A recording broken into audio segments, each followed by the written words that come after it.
Duvvada family కథా చిత్రంలో అటు వాణి ఫ్యామిలీ ఇటు మాధురి ఫ్యామిలీ మధ్య డైలాగ్ వార్ కంటిన్యూ అవుతోంది. తగ్గేదేలే అంటూ ఒకరిపై ఒకరు సవాళ్లు విసురుకుంటున్నారు. ఆ మాటల యుద్ధాన్ని ఒకసారి చూద్దాం.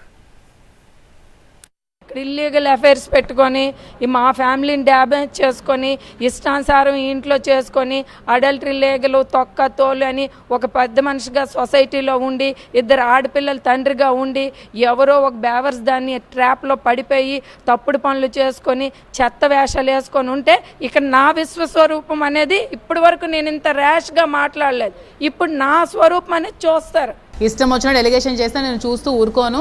అండ్ ఇంకొకటి చెప్తున్నాను, నేను మీడియా సభాముఖంగా నేను ఆవిడకెళ్ళి తంతాను కూడా. నా పిల్లల కోసం మాట్లాడింది, చెప్పు తీసి పళ్ళు రాలు కొడతాను దానికి. నేను ఈ విషయాలు అసలు ఊరుకోను. ఎవరు వచ్చి నన్ను ఆపుతారో చూస్తాను. Who is she? తనెవరు నన్ను తరిమేయడానికి? Who is she? ఆమె ఎవరు? ఆఫ్టర్ ఆల్ దువ్వాడ వాణి అయితే నేను దివ్వాలి మాధురి. అది అవత్తి నన్ను తరిమేయడానికి తనకేంటి రైట్స్ ఉన్నాయండి నన్ను తరిమేయడానికి?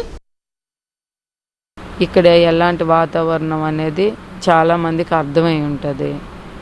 అది మా లైఫ్లకు కానీ మా పిల్లల లైఫ్లకు కానీ ఎఫెక్ట్ అవుతుంది. అలాంటి వాతావరణం ఇక్కడ జరగకూడదు, నా పిల్లలు ఎఫెక్ట్ అవ్వకూడదు అనేది మొదటి నుండి చెప్తున్నాను. ముందు ఆయనకి చెప్పాము, మీ పర్సనల్ లైఫ్ ఏదైనా ఉంటే అవుట్ సైడ్, పార్టీ కూడా చెప్పింది నేను ఒకదాన్ని, ఏదైనా ఉంటే అవుట్ సైడ్ చూసుకోండి, కాన్స్టిట్యున్సీ లెవెల్లో కానీ ఇట్లాంటి ఏరియాస్లో కానీ పార్టీ డ్యామేజ్ అవ్వకూడదు, ఫ్యామిలీ డ్యామేజ్ అవ్వకూడదు అని చెప్పడం జరిగింది. అక్కడ పార్టీ దగ్గర అలానే అనేసేవారు, ఇక్కడికి వచ్చి మళ్ళీ యాజ్ యూజువల్గా బిహేవ్ చేయడం చేసేవారు. ఇది మా పర్సనల్ లైఫ్ని ఎఫెక్ట్ అవుతుంది. అందుకే మేము ముందు నుండి మా పిల్లలు కూడా ఆయనకి పెట్టడం, మెసేజ్లు కూడా అట్లనే పెట్టారు. మేము ఎట్టి పరిస్థితులు ఇక్కడ నుండి కదలం సార్. మా స్టాండ్ మాదే. మాకు ఇలాంటి ఇల్లీగల్ అఫైర్స్తో మా భవిష్యత్తులు పాటు చేసి నా ఇష్టానుసారం నేను చేస్తాను అంటే మేము కానీ పిల్లలం కానీ ఊరుకునే పరిస్థితి అయితే ఉండదు. మా లైఫ్లో ఎఫెక్ట్ ఎవరో ఊరి మీద వెళ్ళిపోయిన వాళ్ళు అంటే కాదు, ఇది డైరెక్ట్గా లైవ్ నా పిల్లలకి మెయిన్ ముఖ్యంగా ఎఫెక్ట్ అవుతుంది. కాబట్టి ఎట్టి పరిస్థితుల్లో ఊరుకునే పరిస్థితి ఉంది. వివాదానికి తెరపడాలంటే ఒకటే సొల్యూషన్.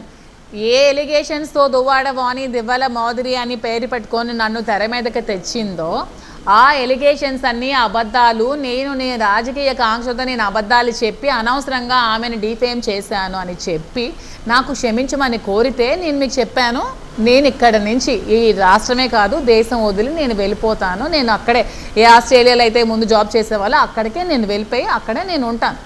అదే కాకుండా ఈ ఎలిగేషన్స్ని ఈవిడ చేసింది కాబట్టి ఏ ఎలిగేషన్స్ చేసి నన్ను డిఫేమ్ చేసిందో ఆ ఎలిగేషన్స్తోనే నేను అక్కడికి వెళ్ళి రేపటి నుంచి ప్రొటెస్ట్ చేస్తాను. నేను కూడా అక్కడికి వెళ్ళి నేను కూడా కూర్చుంటాను.